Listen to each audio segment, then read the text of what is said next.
Hello everybody. Income tax act 2025 April 1, 2026 മുതൽ നിലവിൽ വന്നിട്ടുണ്ട്. പഴയ ഇൻകം ടാക്സ് ആക്ടിനെ അപേക്ഷിച്ച് കുറച്ച് ചേഞ്ചസ് ഈ ആക്ടിൽ വന്നിട്ടുണ്ട്. അതിൽ ഒന്നാമത്തെ ഒരു കാര്യം, സെക്ഷൻസ് എണ്ണം കുറച്ചിട്ടുണ്ട്. പഴയ ആക്ടിൽ 800 സെക്ഷൻസ് ഉണ്ടായിരുന്നത് 536 സെക്ഷൻസ് ആക്കിയിട്ട് ചുരുക്കിയിട്ടുണ്ട്. രണ്ടാമത്തെ ഒരു കാര്യം, പഴയ ഇൻകം ടാക്സ് ആക്ടിൽ പ്രീവിയസ് ഇയർ, അസസ്മെന്റ് ഇയർ എന്നീ കോൺസെപ്റ്റുകൾ ഉണ്ടായിരുന്നു. എന്താണെന്ന് വെച്ചാൽ, പ്രീവിയസ് ഇയറിലത്തെ ഇൻകം അസസ്മെന്റ് ഇയറിലാണ് കമ്പ്യൂട്ട് ചെയ്ത് ടാക്സ് അടക്കുന്നത്. ആ ഒരു കോൺസെപ്റ്റ് മാറി പുതിയ ഇൻകം ടാക്സ് ആക്ടിൽ ടാക്സ് ഇയർ എന്നുള്ള ഒരു കോൺസെപ്റ്റ് വന്നിട്ടുണ്ട്. പിന്നെ മൂന്നാമത്തെ ഒരു കാര്യം, TDS ആണ്.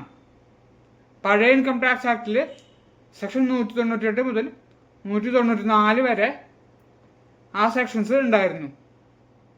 അതായത് works contract, rent, professional charges, അതുപോലത്തെ കാര്യങ്ങൾക്കുള്ള TDS 192 മുതൽ 194 വരെ സ്കാറ്റർ ചെയ്ത് കടന്നിരുന്നു. ഇപ്പം പുതിയ ഇൻകം ടാക്സ് ആക്ട് 2025 അത് ഒരു സെക്ഷനിൽ ഗ്രൂപ്പ് ചെയ്തിട്ടുണ്ട്. സെക്ഷൻ 393. ആ ഒരു സെക്ഷൻ പ്രകാരമാണ് TDS അട്രാക്ട് ചെയ്യുന്നത്. അതുപോലെ തന്നെ വേറൊരു കാര്യം, virtual digital asset. Virtual digital asset എന്ന് പറഞ്ഞാൽ ക്രിപ്റ്റോ കറൻസി പോലുള്ള അസറ്റ്സ്. അത് ഇപ്പോൾ പുതിയ ഇൻകം ടാക്സ് ആക്ടിൽ അത് ക്യാപിറ്റൽ അസറ്റായിട്ട് റെക്കഗ്നൈസ് ചെയ്തിട്ടുണ്ട്. അപ്പോൾ അങ്ങനത്തെ അസറ്റ്സിൻ്റെ സെയിൽ പർച്ചേസ് ഒക്കെ വരുന്നത് ക്യാപിറ്റൽ ഗെയിൻ ട്രാൻസാക്ഷൻസ് ആയിട്ട് കണക്കാക്കുന്നതാണ്. അതുപോലെ മറ്റൊരു കാര്യം, ഫേസ്ലെസ് അസസ്മെന്റ് ആണ്.